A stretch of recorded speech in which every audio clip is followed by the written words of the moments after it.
Hello friends, welcome again to my YouTube channel. आज की इस वीडियो में हम डिस्कस करेंगे बिजनेस स्टडीज़ के 10th चैप्टर में से 6 पार्ट के बारे में। इसके 5 वीडियोस ऑलरेडी अपलोड कर दी गई हैं। अगर वो वीडियोस आपने नहीं देखी तो उन सभी वीडियोस का लिंक डिस्क्रिप्शन में गिवन है, आप जाकर देख सकते हैं। 10th चैप्टर के 6 पार्ट में आज हम डिस्कस करेंगे सेकेंडरी मार्केट के बारे में, जो कि कैपिटल मार्केट का ही पार्ट है। बेसिकली कैपिटल मार्केट को हम 2 पार्ट्स में डिवाइड कर सकते हैं। फर्स्ट हमारे पास आता है प्राइमरी मार्केट और सेकंड हमारे पास आता है सेकेंडरी मार्केट। प्राइमरी मार्केट, जिसको हम ऑलरेडी डिस्कस कर चुके हैं, एक ऐसी मार्केट होती है जहां पर न्यू सिक्योरिटीज में डील किया जाता है। यानी कंपनी ने अगर न्यू शेयर्स और डिवेंचर्स इशू करने हैं, न्यू सिक्योरिटीज इशू करनी है, तो उसके लिए वो प्राइमरी मार्केट को यूज कर सकते हैं। लेकिन वो शेयर्स, डिवेंचर्स और सिक्योरिटीज जो ऑलरेडी मार्केट में इशूड हैं, जो ऑलरेडी मार्केट में फ्लोट कर रही हैं, उनको डील करने के लिए सेकेंडरी मार्केट यूज की जाती है। यानी सेकेंडरी मार्केट एक ऐसी मार्केट है जो ओल्ड सिक्योरिटीज में डील करती है। कुछ ऐसी सिक्योरिटीज में डील करती है जो सेकेंड हैंड होती हैं, जो ऑलरेडी मार्केट में एग्जिस्टिंग होती हैं, फ्लोट कर रही होती हैं। यहां पर हमें कह रहे हैं secondary market. As the name is suggesting, it is a secondary market which deals in second hand shares or securities. Secondary market, जैसे कि नेम से ही पता चल रहा है, ये सेकेंड मार्केट है, यानी सेकेंडरी मार्केट है, जो कि सेकेंड हैंड शेयर्स और सिक्योरिटीज में डील करती है। यानी ऐसे शेयर्स और डिवेंचर्स जो ऑलरेडी मार्केट में एग्जिस्टिंग है, ये उनमें डील करती है। This market is created to provide liquidity to investors. Basically ये मार्केट इसलिए क्रिएट की गई है ताकि जो भी पर्सन सिक्योरिटीज में पैसा इन्वेस्ट करते हैं, उनको लिक्विडिटी प्रोवाइड की जा सके।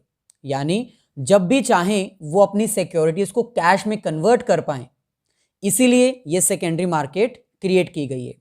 जिस भी पर्सन को अपने शेयर्स परचेज करने हैं, वो सेकेंड हैंड शेयर्स परचेज कर सकता है सेकेंडरी मार्केट से, और अगर किसी पर्सन को अपने शेयर्स सेल करने हैं तो वो भी सेकेंड हैंड मार्केट में जाकर, यानी सेकेंडरी मार्केट में जाकर इन शेयर्स को सेल कर सकता है। So in this market securities are sold and purchased between two investors. यानी ये एक ऐसी मार्केट है जहां पर सिक्योरिटीज सेल और बाय की जाती है दो इन्वेस्टर्स के बीच में, ना कि कंपनी और इन्वेस्टर के बीच में। क्योंकि प्राइमरी मार्केट एक ऐसी मार्केट होती है जिसमें डायरेक्टली कंपनीज अपने शेयर्स, सिक्योरिटीज इशू करती है इन्वेस्टर्स को, जबकि सेकेंडरी मार्केट एक सेकेंड हैंड मार्केट है जो कि लिक्विडिटी प्रोवाइड करने के लिए क्रिएट की गई है उन इन्वेस्टर्स को जो अपनी सिक्योरिटीज सेल करना चाहते हैं। सो इट मीन्स ये एक ऐसी मार्केट है जहां पर सिक्योरिटीज सेल और बाय की जाती है बिटवीन द टू इन्वेस्टर्स। सो ऐसे नेक्स्ट हमारे पास है difference between primary market and secondary market. Basically primary market एक ऐसी मार्केट है जिसमें कंपनीज अपने fresh shares, new securities issue करती है इन्वेस्टर्स को, जबकि सेकेंडरी मार्केट एक ऐसी मार्केट है जहां पर ऑलरेडी एग्जिस्टिंग सिक्योरिटीज डील की जाती हैं between the two investors. So difference में फर्स्ट हमारे पास आता है टाइप्स ऑफ सिक्योरिटीज, यानी कौन सी सिक्योरिटीज डील की जाती हैं प्राइमरी मार्केट में और सेकेंडरी मार्केट में। प्राइमरी मार्केट में न्यू सिक्योरिटीज डील की जाती हैं क्योंकि इसमें कंपनीज न्यू सिक्योरिटीज इशू करती हैं इन्वेस्टर्स को, पब्लिक को, जबकि सेकेंडरी मार्केट में ओल्ड सिक्योरिटीज डील की जाती हैं जो कंपनी ऑलरेडी इशू कर चुकी है। यानी कंपनी सबसे पहले प्राइमरी मार्केट में अपनी सिक्योरिटीज इशू करती है, देन इसके बाद न्यू इशू की गई सिक्योरिटीज की डीलिंग सेकेंड हैंड मार्केट में की जाती है, यानी सेकेंडरी मार्केट में। सो यहां पर ऐसे सिक्योरिटीज डील होती हैं जो ऑलरेडी मार्केट में एग्जिस्टिंग है, ओल्ड है, सेकेंड हैंड है। नेक्स्ट हमारे पास आता है इशूड बाय, यानी सिक्योरिटीज कौन इशू करता है। प्राइमरी मार्केट में कंपनीज के द्वारा डायरेक्टली सिक्योरिटीज इशू की जाती हैं, जबकि सेकेंड हैंड मार्केट में दो इन्वेस्टर्स के बीच में ये डीलिंग होती है। एक इन्वेस्टर ऐसा होता है जिसने अपनी सिक्योरिटीज सेल करके लिक्विडिटी अरेंज करनी होती है, यानी कैश में कन्वर्ट करनी होती है अपनी सिक्योरिटीज, जबकि दूसरी तरफ एक ऐसा पर्सन होता है, एक ऐसा इन्वेस्टर होता है जिसने अपनी अमाउंट इन्वेस्ट करनी होती है। ऐसे ही नेक्स्ट हमारे पास आता है कैपिटल फॉर्मेशन। कैपिटल फॉर्मेशन का मतलब होता है इन्वेस्टमेंट। अगर हम बात करें प्राइमरी मार्केट की तो ये डायरेक्ट कंट्रीब्यूट करती है कैपिटल फॉर्मेशन में, यानी अगर प्राइमरी मार्केट की हम बात करें तो ये डायरेक्टली कंट्रीब्यूट करती है एक इकोनॉमी में इन्वेस्टमेंट को इंक्रीज करने के लिए, क्योंकि ये फ्रेश इश्यूज होते हैं, न्यू सिक्योरिटीज इशू की जाती हैं, सो इसीलिए मार्केट में इनकी इन्वेस्टमेंट डायरेक्ट मानी जाती है। जबकि यहां पर क्योंकि ऑलरेडी एग्जिस्टिंग सिक्योरिटीज में डील किया जाता है, ओल्ड सिक्योरिटीज में डील किया जाता है, इसीलिए इनकी कंट्रीब्यूशन ज्यादा नहीं होती, और अगर होती भी है तो वो इनडायरेक्ट वे में होती है। So capital formation is indirect. So further proceed करने से पहले अगर अभी तक आपने मेरी अनअकैडमी की प्रोफाइल को फॉलो नहीं किया है तो उसको फॉलो कर दीजिए, लिंक डिस्क्रिप्शन में गिवन है, क्योंकि अनअकैडमी के जितनी भी लाइव क्लासेस हैं जो कि बिल्कुल फ्री ऑफ कॉस्ट हैं वो आपके लिए वहाँ पर अरेंज की जाती हैं, आप उनको जाकर देख सकते हैं। इसके साथ ही अगर अब तक आपने अनअकैडमी की प्लस सब्सक्रिप्शन एक्वायर नहीं किए तो जल्दी से एक्वायर कर लीजिए, क्योंकि फाइनल एग्जाम्स की फाइनल प्रिपरेशन करने के लिए न्यू बैचेस लॉन्च कर दिए गए हैं। सो इन न्यू बैचेस में आपको पूरा सिलेबस कंप्लीट करवाया जाएगा, विद इन 3 मंथ्स आपका सारा सिलेबस हो जाएगा। अनअकैडमी आपको लाइव क्लासेस प्रोवाइड करते हैं, वीकली क्विज कंडक्ट किए जाते हैं, सब्जेक्ट वाइज आपका सारा सिलेबस कवर किया जाता है। सो ऐप डाउनलोड कर लीजिए ताकि जितनी भी क्लासेस वहाँ पर कंडक्ट की जाती हैं उसके बारे में आपको पता चल जाए। सो 11th क्लास के प्लस सब्सक्रिप्शन आप परचेज कर सकते हो, और एट दैट टाइम आप कोड यूज़ कर सकते हो जॉली10। आपके सामने सारे प्राइजेस अवेलेबल हैं, आप अपनी रिक्वायरमेंट के अकॉर्डिंग प्लान परचेज कर सकते हैं। सिमिलरली क्लास 12th के लिए भी ये डिफरेंट प्लान्स अवेलेबल हैं। फॉर प्लस सब्सक्रिप्शन आप कोड यूज़ कर लीजिएगा जॉली10, देन आपको 10% डिस्काउंट मिल जाएगा।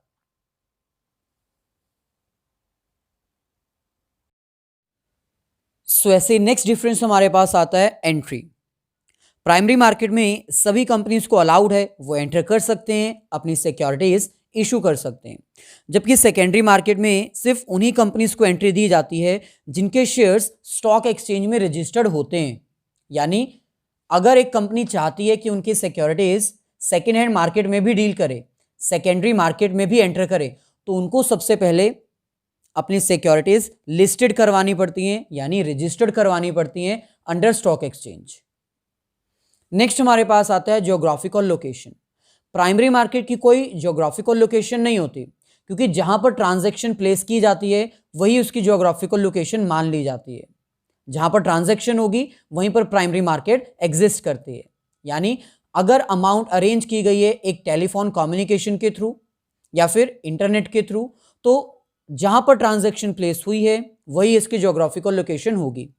यानी प्राइमरी मार्केट की कोई फिक्स्ड ज्योग्राफिकल लोकेशन नहीं है, जबकि सेकेंडरी मार्केट की एक फिक्स्ड ज्योग्राफिकल लोकेशन होती है और उसके वर्किंग आवर्स भी फिक्स होते हैं, क्योंकि सेकेंडरी मार्केट में एक पर्टिकुलर बिल्डिंग होती है जिसको हम स्टॉक एक्सचेंज बोलते हैं, और उस बिल्डिंग में ही सेकेंड हैंड सिक्योरिटीज डील की जाती हैं, जिसमें ब्रोकर्स होते हैं, फिक्स्ड ज्योग्राफिकल लोकेशन होती है और वहां पर वर्किंग आवर्स भी लिमिटेड होते हैं। नेक्स्ट हमारे पास है प्राइजेस, यानी सिक्योरिटीज के प्राइजेस कैसे फिक्स किए जाते हैं। बेसिकली क्योंकि प्राइमरी मार्केट में कंपनीज खुद अपनी सिक्योरिटीज इशू करती हैं, इसीलिए प्राइजेस जो हैं वो कंपनीज ही फिक्स करती हैं, जबकि सेकेंड हैंड मार्केट में प्राइजेस फिक्स करने के लिए मार्केट फोर्सेस की हेल्प ली जाती है। यानी जिस सिक्योरिटीज की डिमांड ज़्यादा होगी उनके प्राइजेस ज़्यादा होंगे, अगर किसी सिक्योरिटी की डिमांड कम होगी तो उसके प्राइजेस भी कम होंगे। सो ऐसे नेक्स्ट हमारे पास आता है stock exchange. Basically stock exchange ही वो बिल्डिंग है जहां पर सेकेंड हैंड सिक्योरिटीज डील की जाती हैं। यानी स्टॉक एक्सचेंज एक पर्टिकुलर फिक्स्ड ज्योग्राफिकल लोकेशन है जहां पर ब्रोकर्स के थ्रू ट्रांजैक्शंस परफॉर्म की जाती है। यानी जिस भी इन्वेस्टर ने अपनी सिक्योरिटीज सेल करनी है और जिस भी इन्वेस्टर ने अपनी सिक्योरिटीज बाय करनी है, वो स्टॉक एक्सचेंज के प्लेटफॉर्म के थ्रू ही सेकेंड हैंड सिक्योरिटीज को बाय और परचेज कर सकते हैं। सो इसका मतलब स्टॉक एक्सचेंज ही सेकेंड हैंड मार्केट है, सेकेंडरी मार्केट है जहां पर old second hand securities by और सेल किए जाते हैं। सो यहाँ पर हमें कह रहे हैं स्टॉक एक्सचेंज एन इंस्टीट्यूट और platform deals in old securities. So basically stock exchange ही वो एक इंस्टीट्यूट है, एक प्लेटफॉर्म है जहाँ पर ओल्ड सिक्योरिटीज डील की जाती हैं। Converts the securities into cash, ये एक ऐसा प्लेटफॉर्म है जो सिक्योरिटीज को कैश में कन्वर्ट करता है। यानी अगर किसी भी सेलर को अपनी सिक्योरिटीज सेल करनी है तो वो स्टॉक एक्सचेंज के हेल्प से अपनी सिक्योरिटीज इजीली सेल कर सकता है और अपनी सिक्योरिटीज को कैश में कन्वर्ट कर सकता है। Stock exchange is an institute और a platform deals in buying and selling of old securities. So इसलिए हम ये कह सकते हैं कि स्टॉक एक्सचेंज एक ऐसा इंस्टीट्यूट है, एक ऐसा कॉमन प्लेटफॉर्म है जिसको यूज किया जाता है ओल्ड सिक्योरिटीज बाय और सेल करने के लिए। It converts the existing investment into cash and vice versa.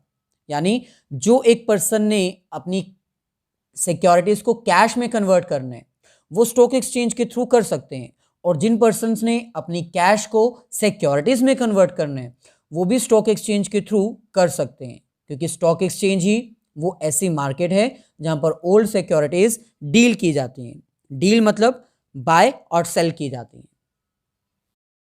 सो ये हमारे पास प्रॉपर मीनिंग स्टॉक एक्सचेंज का। Stock exchange is an institute और common platform which deals in already existing securities, providing them a ready place to trade in securities for liquidity purpose। यानी stock exchange एक ऐसा institute है, वो एक ऐसा common platform है जो कि डील करता है ओल्ड सिक्योरिटीज में, ऑलरेडी एग्जिस्टिंग सिक्योरिटीज में, और ये प्रोवाइड करता है एक ऐसा प्लेस जहां पर सिक्योरिटीज में ट्रेड किया जा सकता है, यानी बाय और सेल किया जा सकता है लिक्विडिटी पर्पस के लिए। यानी जो भी पर्सन अपनी सिक्योरिटीज को कैश में कन्वर्ट करना चाहता है वो स्टॉक एक्सचेंज को यूज करके ट्रेड करके कर सकता है। Stock exchange work as an intermediate between buyer and seller for the securities. Basically stock exchange एक ऐसा प्लेटफॉर्म है जो कि एक इंटरमीडिएरी की तरह काम करता है, यानी ये एक रेडी प्लेस प्रोवाइड करता है जहां पर लोग आकर सिक्योरिटीज में बाय और सेल कर सकते हैं।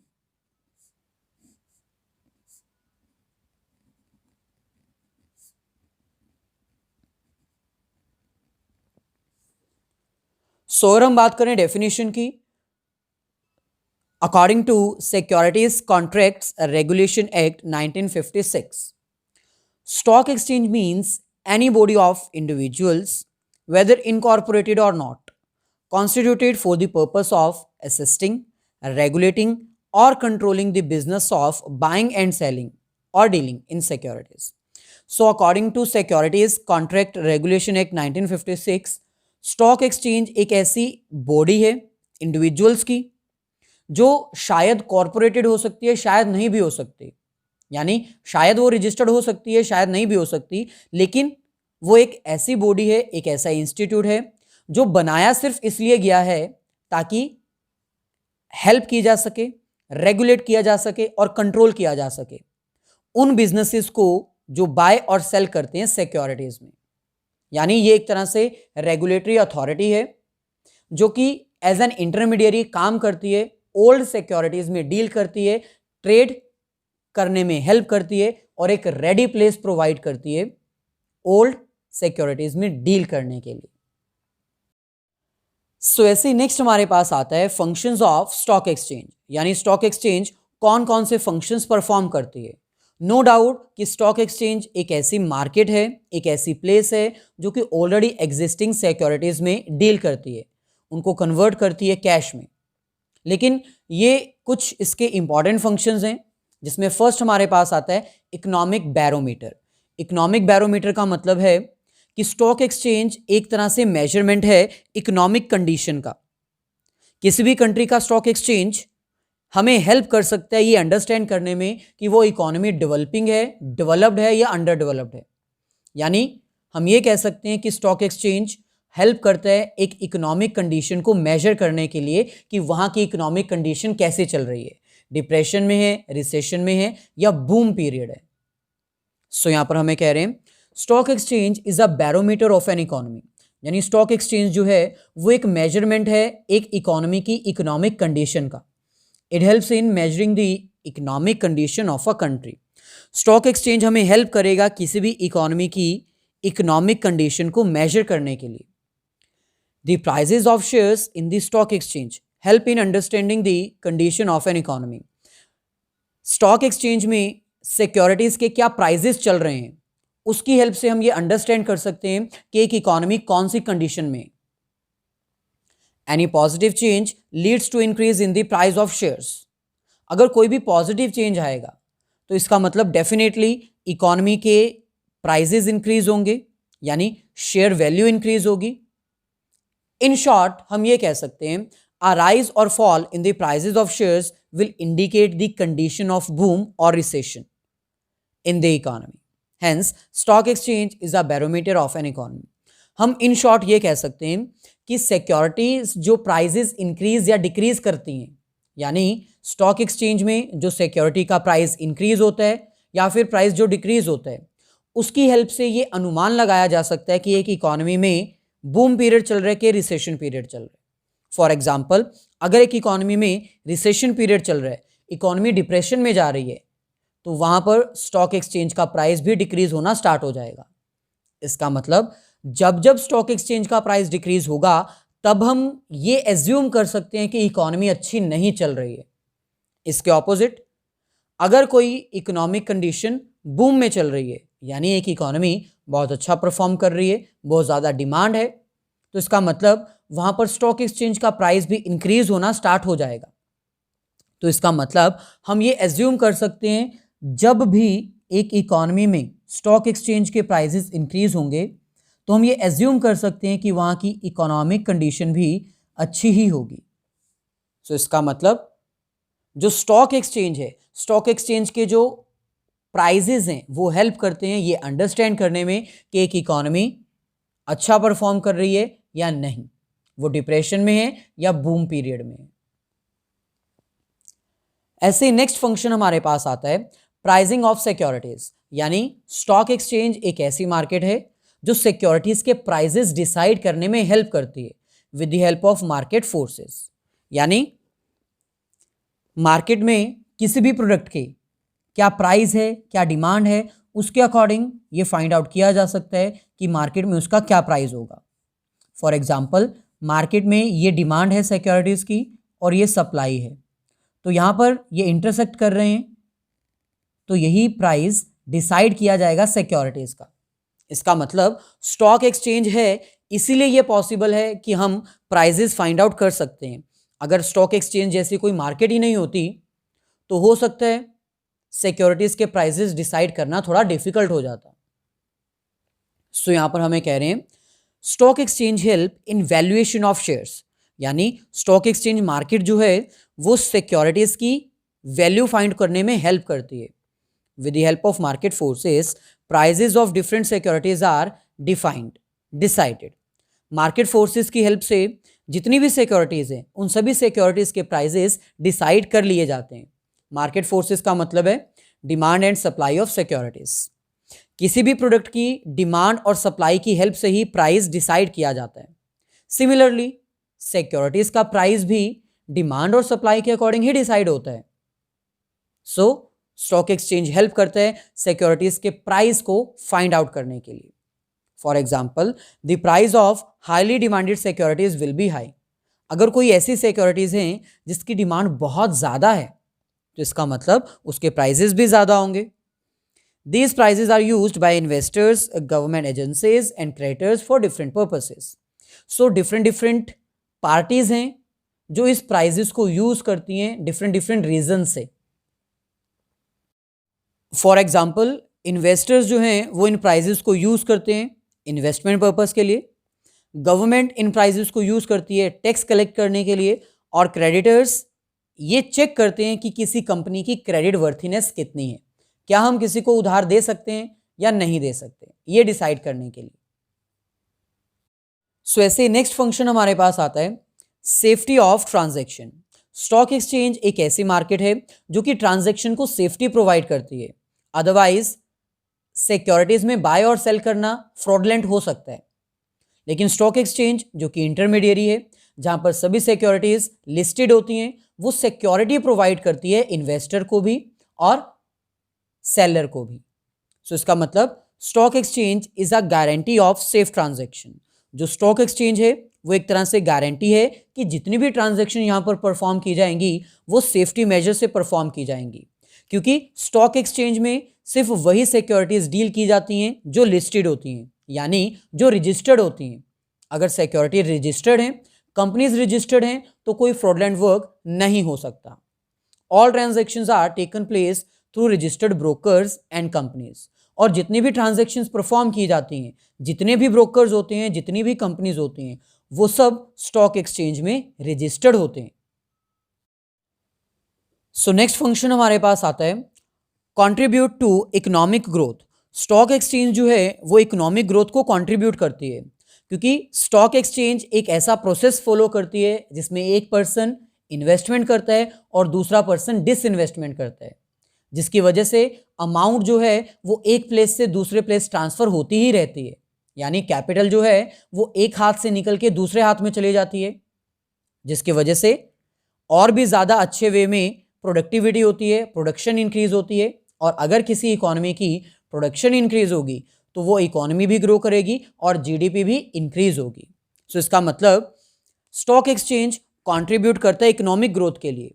हालांकि स्टॉक एक्सचेंज डायरेक्ट कंट्रीब्यूशन नहीं करता है, लेकिन ये इनडायरेक्ट कंट्रीब्यूशन करता है with the process of disinvestment and री इन्वेस्टमेंट।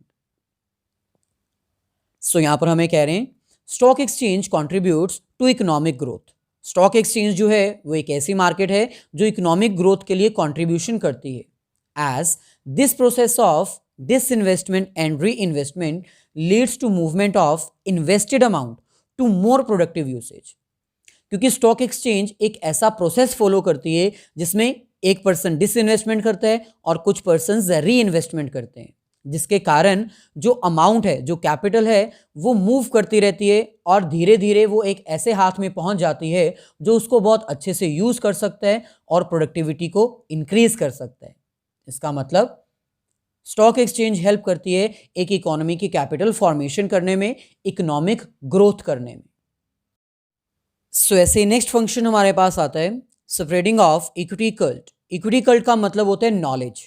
यानी स्टॉक एक्सचेंज सिर्फ सिक्योरिटीज में डील ही नहीं करती, बल्कि ये इंपॉर्टेंट इंफॉर्मेशन भी सप्लाई करती है। इंफॉर्मेशन रिगार्डिंग कि कौन से न्यू शेयर्स इशू किए गए हैं, क्या ट्रेडिंग प्रैक्टिसेस होनी चाहिए, कौन सी कंपनी कितने शेयर्स इशू करने वाली है। यानी वो सारी इंफॉर्मेशन प्रोवाइड करती है इन्वेस्टर्स को जो उनके लिए रिक्वायर्ड है और इम्पॉर्टेंट है। सो यहाँ पर हमें कह रहे हैं equity clerk means educating peoples regarding issue of new securities. Equity clerk का मतलब क्या होता है? सभी पर्सन्स को इंफॉर्मेशन प्रोवाइड करना regarding the new issue of securities. Stock exchange is also use to spread knowledge. यानी स्टॉक एक्सचेंज इसलिए भी यूज किया जाता है ताकि वो सारी इंफॉर्मेशन सप्लाई की जा सके जिसके थ्रू एक इन्वेस्टर अपना परफेक्ट डिसीजन ले सकता है। इस इंफॉर्मेशन में सारी इंफॉर्मेशन वो काउंट करते हैं, जैसे कि new issue, better trading practices क्या होनी चाहिए, मार्केटिंग स्ट्रेटेजीज क्या होनी चाहिए, एटसेट्रा। नेक्स्ट हमारे पास आता है providing scope for speculation. Speculation का मतलब होता है सट्टेबाजी करना। स्पेकुलेशन यहां पर डिस्कस की गई है इन हेल्थी वे। हेल्थी वे का मतलब है कि स्पेकुलेशन करना ये मानते हुए कि फ्यूचर में प्राइस इंक्रीज हो जाएगा, लेकिन जरूरी नहीं है कि प्राइस इंक्रीज हो। फॉर एग्जाम्पल, एक पर्सन है जिसने एक कंपनी के 1000 शेयर्स परचेज किए हैं, ये सोचकर कि फ्यूचर में इनका प्राइस 50 से 100 हो जाएगा। तो ये एक तरह से सट्टेबाजी है। यानी ये पर्सन अब इस वक्त पैसा लगा रहा है ये सोचकर कि फ्यूचर में इसका प्राइस 100 हो जाएगा, लेकिन ये कंफर्म नहीं है। यानी ऐसी स्पेकुलेशन भी की जाती है स्टॉक एक्सचेंज में। सो यहां पर हमें कह रहे हैं speculations means purchase of securities in the hope that they will became expensive in future. Speculation का यहां पर मतलब है सिक्योरिटीज को ये सोचकर परचेज करना, ये मानकर परचेज करना कि फ्यूचर में ये एक्सपेंसिव हो जाएंगी और हमें ज़्यादा रिकवर करके देंगी। This can be used to earn extra return on the investment. यानी हम स्टॉक एक्सचेंज को इसलिए भी यूज़ कर सकते हैं ताकि हम कुछ एक्स्ट्रा रिटर्न अर्न करें by selling the stock in future. But healthy speculation is preferable. यहाँ पर सिर्फ हेल्थी स्पेकुलेशन ही प्रेफरेबल है। इसका मतलब ये नहीं है कि आप बल्क में सारा स्टॉक मार्केट से परचेज करके रख लो, उसकी होर्डिंग करो, काला बाजारी करो और बाद में जब वो महंगे हो जाएं तो मार्केट में बेच दो। इसका मतलब ये बिल्कुल भी नहीं है। इसका मतलब स्पेकुलेशन का इतना ही है कि सिर्फ और सिर्फ ये सोचकर परचेज करना कि फ्यूचर में प्राइस इंक्रीज हो जाएगा। It does not means holding out securities in bulk and sell them when they are at peak. So ऐसे नेक्स्ट हमारे पास आता है लिक्विडिटी। लिक्विडिटी एक इंपॉर्टेंट फंक्शन है स्टॉक एक्सचेंज का। लिक्विडिटी का मतलब है कन्वर्टेबिलिटी इनटू कैश, यानी स्टॉक एक्सचेंज एक ऐसी मार्केट है जो सिक्योरिटीज को कैश में कन्वर्ट करती हैं, लिक्विडिटी प्रोवाइड करती हैं। जिस भी पर्सन को अपनी सिक्योरिटीज को कैश में कन्वर्ट करना है वो स्टॉक एक्सचेंज के थ्रू कर सकते हैं। सो यहां पर हमें कह रहे हैं one of the important function stock exchange provides liquidity, यानी लिक्विडिटी जो है वो स्टॉक एक्सचेंज का एक सबसे इंपॉर्टेंट फंक्शन है। बेसिकली स्टॉक एक्सचेंज इसीलिए क्रिएट की गई है ताकि वो लिक्विडिटी प्रोवाइड कर सके, which means it helps in converting the existing securities into cash.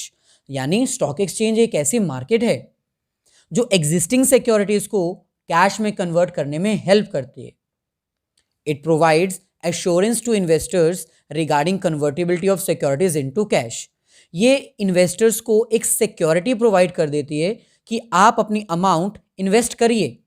अगर फ्यूचर में आपको लगता है कि आपको पैसा इन्वेस्ट नहीं करना है तो आप उसी इन्वेस्टमेंट को डिस इन्वेस्ट कर सकते हो बाय सेलिंग योर सिक्योरिटीज। सो ऐसे ही एट्थ फंक्शन हमारे पास आता है बेटर एलोकेशन ऑफ कैपिटल, यानी जो भी पैसा इन्वेस्ट किया जाता है स्टॉक एक्सचेंज में वो एक अच्छी कंपनी के पास जाता है जो प्रोडक्टिव वे में उसको यूज करती है, जिसके थ्रू कंपनी का भी बेनिफिट होता है, इकोनॉमी का भी बेनिफिट होता है और इन्वेस्टर का भी बेनिफिट होता है। सो यहां पर हमें कह रहे हैं stock exchange also helps in allocation of capital in better way, यानी स्टॉक एक्सचेंज जो है वो हमें मदद करता है हमारी कैपिटल को बेटर वे में एलोकेट करने के लिए, यानी डिस्ट्रीब्यूट करने के लिए। जिस भी कंपनी के प्रॉफिट ज़्यादा होंगे उनके प्राइजेस भी ज़्यादा होंगे। जिनके प्राइजेस ज़्यादा होंगे वो इजीली अपनी सिक्योरिटीज़ को मार्केट में सेल कर सकती है, अमाउंट रेज कर सकती है और उस अमाउंट को यूज़ करके इकोनॉमी को बेनिफिट दे सकती है by doing the productive activities. Hence, they can easily raise the new capital as they are already earning huge profits. अब क्योंकि वो ऑलरेडी बहुत ज़्यादा प्रॉफिट अर्न कर रही हैं इसलिए उनके लिए कैपिटल अरेंज करना ज़्यादा डिफिकल्ट नहीं होता। So stock exchange helps in raising fresh capital which goes to safer hands. So इस तरह हम ये कह सकते हैं कि स्टॉक एक्सचेंज फ्रेश कैपिटल को रेज करने में भी मदद करता है, क्योंकि ये एक ऐसा प्रोसेस है जिसमें इन्वेस्टमेंट और डिसइन्वेस्टमेंट होती ही रहती है। सो पब्लिक जो है वो भी अब गोल्ड और सिल्वर को छोड़कर स्टॉक एक्सचेंज में इन्वेस्ट करना स्टार्ट कर चुकी है, क्योंकि गोल्ड और सिल्वर में प्रोडक्शन नहीं होती।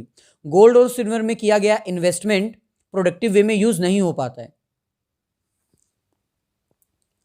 सो ऐसे लास्ट हमारे पास आता है promote the habit of saving and investment. Stock exchange एक ऐसी मार्केट है जो कि लोगों को अट्रैक्ट करती है कि वो अपनी अमाउंट सेव करें और इन्वेस्ट करें, जिससे इकोनॉमी का भी बेनिफिट हो और उनको भी कुछ रिटर्न में मिले।